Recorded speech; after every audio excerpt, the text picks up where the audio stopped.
लगातार एसपी और कलेक्टर, जैसा मैंने कहा था, इनका ट्रांसफर होना चाहिए। निर्वाचन आयोग का भी रुख की हम निंदा करते हैं। भावना को समझते हुए अपनी हार को जस्टिफाई करने के लिए हार के उपरांत अपनी बयानबाजी की पटकथा तैयार करते हुए इस प्रकार की शब्दावली का प्रयोग कर रही है। बीजेपुर सीट पर क्या फिर से मतदान होंगे? कांग्रेस क्यों 37 बूथों पर फिर से मतदान करने की बात कह रही है?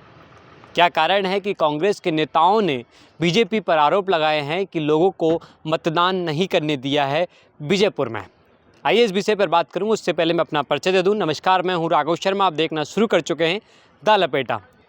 13 तारीख को मतदान हुए हैं 2 सीटों पर। मध्य प्रदेश में 2 सीटों पर उपचुनाव थे, बुधनी सीट और बीजेपुर सीट। बुधनी सीट शिवराज सिंह चौहान के कारण खाली हुई थी और बीजेपुर सीट हुई थी रामनिवास रावत के कारण। रामनिवास रावत कांग्रेस के नेता थे, लेकिन उन्होंने बीजेपी का दामन थाम लिया था और वहां से इस्तीफा दे दिया था। इसके बाद वहां पर उपचुनाव हुए। बीजेपुर से बीजेपी के उम्मीदवार रहे रामनिवास रावत और कांग्रेस ने उम्मीदवार बनाया मुकेश मल्होत्रा को।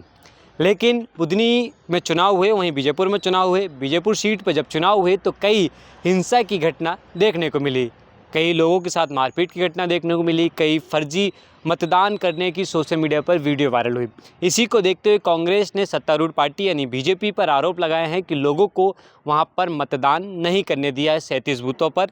इसलिए चुनाव आयोग को कांग्रेस ने पत्र लिखा है और कहा है कि 37 बूथों पर फिर से पुनः चुनाव कराया जाए। अब देखना है कि चुनाव आयोग करवाता है या नहीं। कांग्रेस ने बीजेपी सरकार पर कई आरोप लगाए हैं। जीतू पटवारी क्या कुछ कह रहे हैं, आइए सुनते हैं। मजिस्ट्रेट को मारकर हमला करने और पुलिस मौन बैठी है।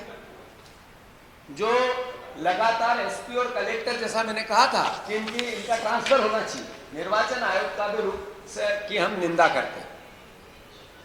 निर्वाचन कार्यालय ने जिस तरह की बीजेपी को सपोर्ट करने की पॉलिसी बनाई, क्लियर कट, कोई बीच में जगह नहीं। हमने जो कहा था वो सब हुआ, निर्वाचन आयोग ने गंभीरता से क्यों नहीं ली, ये सवाल है। और हम आज भी ये शिकायत कर रहे हैं रिपोलिंग की। तो मैं मानता हूं कि ये वही गांव है जहां पर इन्होंने हठधर्मिता की, अवैध वोटिंग डलाई, बूथ कैप्चरिंग की, कर्मचारी खड़े हो गए, गांव में पर्चियां ले ली, लोगों को वोट डालने नहीं जाने दिया, बंदूक ले लेके रोड पे खड़े हो गए पोलिंग स्टेशन के सामने। ये वही सब है। तो मैं फिर से कांग्रेस पार्टी, बाबा साहब अंबेडकर की मूर्ति पर जो हमला भारतीय जनता पार्टी ने किया, इसकी निंदा करती है। ईश्वर इनको सद्बुद्धि दे। मोहन यादव जी से अनुरोध है कि वो जो लोग जिनने हमला किया उन लोगों को इसी वक्त गिरफ्तार करें। वो जेल की सलाखों के पीछे होने चाहिए। अगर 24 घंटे में उनको नहीं पकड़ा, इसका मतलब है सरकार की मिली भगत से मूर्ति पर हमला हुआ। अगर 24 घंटे में उन हमलावरों का गिरफ्तारी नहीं हुई, इसका मतलब है कि सरकार की शय पे मिली भगत से बाबा साहब अंबेडकर की मूर्ति को तोड़ा गया। मैं मोहन यादव जी से अनुरोध करना चाहता हूं कि आपको सत्ता मिली है, आप मुख्यमंत्री प्रदेश के हो, मुख्यमंत्री हमारे भी हो। आप भारतीय जनता पार्टी के मुख्यमंत्री जब जब बनते हो तो मुख्यमंत्री का पद छोटा हो जाता है। आपकी जो भाषा है, जो आपके शब्दों का चयन है, वो एक मुख्यमंत्री को शोभा नहीं देता है। मैं उनसे अनुरोध करता हूं, आप पद की गरिमा को बढ़ाओ। ये छोटी और हल्की बातों का उपयोग मुख्यमंत्री करते हैं, हमें भी दुख होता है। हमारे मुख्यमंत्री भाई, आखिर प्रदेश भर में उनका ये मैसेज जब जाता है कि इनकी भाषा ऐसी है, तो प्रदेश का शर्मसार होना पड़ता है। तो हम भी तो प्रदेशवासी हैं। तो मैं उनसे अनुरोध करता हूं कि बड़े शब्दों का उनको उपयोग करना चाहिए, बड़प्पन रखना चाहिए।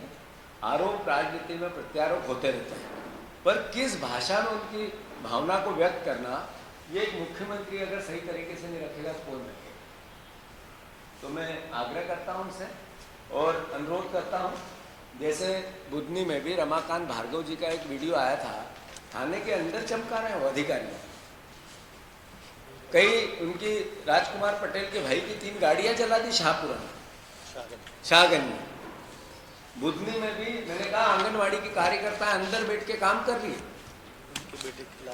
और फिर से उनकी हमने सब जगह कंप्लेंट की, पर निर्वाचन आयोग, कर्मचारी, अधिकारी, कलेक्टर, बंधुआ मजदूर जैसे बीजेपी का काम कर रहे हैं। कांग्रेस ने बीजेपी पर हमला बोला है, तो वहीं बीजेपी ने क्या कुछ कहा है, आइए वो भी सुन लेते हैं। देखिए, कांग्रेस पार्टी को अपने चुनाव प्रचार के दौरान बुधनी और विजयपुर की जनता से जो उदासीनता देखने को मिली, उसके परिणाम स्वरूप कांग्रेस पार्टी जनता का जो मनोभाव था उसको समझ पाई है। और यही कारण है कि कांग्रेस लगातार जनभावना को समझते हुए अपनी हार को जस्टिफाई करने के लिए हार के उपरांत अपनी बयानबाजी की पटकथा तैयार करते हुए इस प्रकार की शब्दावली का प्रयोग कर रही है। बुधनी और विजयपुर की जनता ने निष्पक्ष और निर्भय वातावरण में अपने मताधिकार का प्रयोग किया। हमने देखा कि कांग्रेस के तमाम षड्यंत्रों के इतर उस क्षेत्र की जनता ने जो वोटिंग परसेंटेज है उसमें अपनी रुचि दिखाई, और लगातार हमने देखा कि रिकॉर्ड स्तर पर वहाँ की जनता ने अपने मताधिकार का प्रयोग किया। जनभावना भारतीय जनता पार्टी की सरकार के साथ रही थी, और जिस प्रकार से हमें जनता का आशीर्वाद मिला, हमारे मुख्यमंत्री जी प्रदेश अध्यक्ष से लेकर के बूथ तक के कार्यकर्ताओं ने चुनाव में अपनी सहभागिता को सुनिश्चित किया और डट करके कांग्रेस की गुंडागर्दी और षड्यंत्रों का सामना किया, और आज हम विजय की ओर अग्रसर हैं। वहीं कांग्रेस पार्टी अपनी संभावित पराजय को देख करके इस प्रकार की अनर्गल बयानबाजी पर आमदा है, और अगर कांग्रेस भविष्य में भी अपनी रीति नीति में सुधार नहीं करती, अपने आचरण में परिवर्तन नहीं लाती, तो कांग्रेस को इसी प्रकार से गर्त की राजनीति का सामना करना पड़ेगा। बीजापुर के 37 बूथों पर चुनाव आयोग से फिर से चुनाव कराने की बात कांग्रेस ने कही है। पुनः चुनाव कराने की बात तो कह दी है, लेकिन चुनाव आयोग तरफ से कोई भी अभी तक बयान या लेटर जारी नहीं किया गया है कि क्या फिर से चुनाव होंगे। अब देखना है कि कांग्रेस तो लगातार बीजेपी पर हमलावर है, तो वहीं चुनाव आयोग को पत्र लिखकर 37 बूथों पर फिर से चुनाव कराने की बात कर रही है। लेकिन इस पर चुनाव आयोग क्या एक्शन लेता है, ये देखने वाली बात होगी।